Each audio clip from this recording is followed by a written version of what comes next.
entrailles est bénie. Sainte Marie, Mère de Dieu, priez pour nous pauvres pécheurs, maintenant et à l'heure de notre mort. Amen. Le Seigneur est ressuscité, il est vraiment ressuscité. Nous sommes avec le Seigneur et nous faisons l'expérience pendant toute cette semaine de l'expérience pascale où l'Église nous permet de goûter dans sa liturgie toute la présence du Seigneur. Pendant une semaine, c'est Pâques. Aujourd'hui, c'est la fête de Pâques, demain aussi. Et en ce mardi de Pâques, nous avons le témoignage de l'apparition du Christ à Marie-Madeleine, qui se révèle comme le ressuscité. Nous avons aussi le discours de Saint Pierre apôtre à Jérusalem, où finalement il va annoncer, comme il l'a fait hier, nous l'entendions, le kérygme, c'est-à-dire ce condensé de la foi, Jésus mort et ressuscité pour nous. Ceux qui sont sauvés, ceux qui accueillent la foi en Christ et sont baptisés sont sauvés.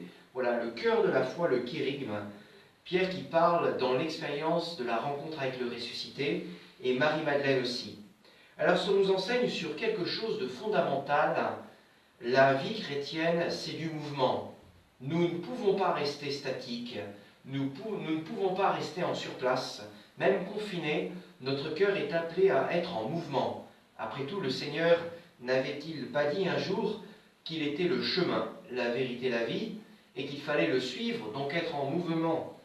Et les disciples, dans les Actes des Apôtres, se qualifient comme les disciples de celui qui est la voie, VOIE, c'est-à-dire on marche à la suite du Christ.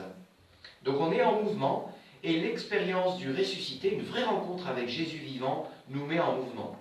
Sans doute il y a un temps où nous sommes consolés, nous sommes réconfortés, sans doute il y a un temps où nous sommes illuminés, nous sommes séduits par l'amour du Seigneur, sans doute il y a toutes ces grâces, et bien plus encore. Dieu seul connaît ce qu'il veut donner à chacun dans les cœurs, et nous devons demander, pendant cette expérience de Pâques, d'être renouvelés dans la foi, le contact avec le Dieu vivant. Mais le contact avec le Dieu vivant n'est jamais du surplace. Il va toujours faire du neuf, et il nous projette dans des endroits, dans des situations, dans des directions que nous n'avons pas prévues. Nous savons le terme des directions où nous allons. Nous allons vers le ciel. Ainsi, c'est ce que dit le Seigneur à Marie-Madeleine. Je monte vers mon Père et votre Père, vers mon Dieu et votre Dieu. Va dire cela, mes frères. Donc nous allons vers le ciel. Nous allons vers notre Dieu et notre Père. Et aussi le Père du Christ. Nous montons dans cette direction. Et le Seigneur ressuscité nous prépare à aller vers le ciel. Nous le suivons pour aller vers le ciel. Par contre, le chemin sur lequel nous allons rencontrer le Seigneur ressuscité, où il nous précède, où il veut nous envoyer en mission, que nous soyons confinés, nous nous préparons à une mission, ou même le chemin intérieur que veut faire le Seigneur avec nous ressuscités, nous ne savons pas exactement vers où ça va aller. Et il y a des éléments que donne Marie-Madeleine et l'apôtre Pierre sur cette direction un peu étonnante que le Seigneur ressuscité veut nous faire faire. La première, c'est que Marie-Madeleine est invitée à ne pas regarder en arrière. Marie-Madeleine est invitée aussi à quitter ses sécurités terrestres pour entrer dans une nouvelle dimension qui la dépasse complètement. Ainsi, elle entend des anges lui dire « Femme, pourquoi pleures-tu » Et le Christ de reprendre cette même parole qu'ont dit les anges « Femme, pourquoi pleures-tu » et d'ajouter « Qui cherches-tu » En réalité, les anges se font les messagers de Dieu. Ils retransmettent la parole du Christ, la parole de Dieu, en disant à l'avance « Femme, pourquoi pleures-tu » Ce que dira le Christ, lui qui est Dieu. Et en fait, c'est vrai, nous n'avons pas à nous attacher sur quelque chose de passé. Et le Christ veut faire une purification à Marie-Madeleine. Elle le connaissait comme maître ici-bas, comme rabbi, comme messager de quelque chose de fort, mais pour ici-bas. Il faut que maintenant, elle le goûte comme dans son contact avec lui, comme son Seigneur et son Dieu, et dans la foi surnaturelle. Elle doit passer d'une connaissance terrestre à une connaissance surnaturelle, une connaissance plus dans le Christ ressuscité, et elle doit apprendre à faire le deuil de quelque chose qui a pu être bien, mais qui était passé. Femme, pourquoi pleures-tu? Pleures-tu pour des raisons passées, des raisons simplement terrestres? Ou pleures-tu vraiment de ton péché et veux-tu être guéri dans la miséricorde du Seigneur ressuscité? Voilà, il y a une purification des pleurs, comme il y avait une purification des pleurs pour ces femmes pieuses qui a croisé le Christ dans le chemin de croix.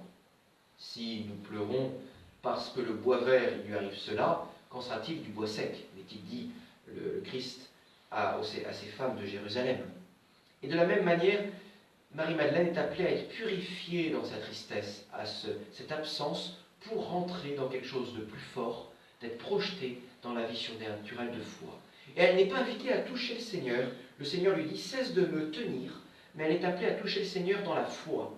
Et automatiquement, le Seigneur lui dit « cesse de me tenir dans tes sécurités d'autrefois, dans tes pleurs d'autrefois, pour entrer dans une foi vive, forte, une nouvelle réalité, et ne me tiens pas, mais tu me toucheras dans la foi, et aussi tu me toucheras en me proclamant aux autres. » Donc, Marie-Madeleine est projetée. Elle était projetée vers une nouvelle réalité, vers l'avant. De la même manière, l'apôtre Pierre est projeté. L'apôtre Pierre est projeté quand il proclame à Jérusalem, devant les Juifs incrédules, la résurrection de celui qu'ils avaient crucifié. Et nous savons que beaucoup qui l'entendirent, nous dit l'Écriture, furent remués jusqu'au fond d'eux-mêmes. Ils font toucher au cœur. La parole de Pierre est habitée par le Christ. C'est le Christ qui parle à travers Pierre. C'est le pape qui parle, le premier pape. Et c'est pareil, il a projeté la parole. Il est projeté dans une situation qu'il n'avait pas prévue, et il fait l'expérience du ressuscité en direct, il parle. Marie-Madeleine est envoyée, elle quitte ses sécurités, elle est appelée à vivre une autre expérience avec le contact avec le ressuscité. Pierre, lui, est envoyé à prêcher, et il fait l'expérience du ressuscité dans une parole proclamée en direct. Dans les deux cas, c'est de la projection. Et bien pour nous, c'est pareil. Nous sommes invités à nous laisser prendre par le Seigneur, à nous laisser transporter là où le Seigneur veut que nous allions, car nous sommes des disciples de celui qui est le chemin, la vérité et la vie. Et donc il est normal que même dans ce confinement, nous ne ferons pas du surplace, parce que c'est ça l'expérience de vivre avec le ressuscité. Et ce confinement où nous ne faisons pas du surplace nous prépare, quand nous pourrons être déconfinés, à aller en mission, à proclamer comme Pierre, le Seigneur est ressuscité. Gloire soit au Père, au Fils et au Saint-Esprit, comme il était au commencement, maintenant et toujours, et dans les siècles des siècles.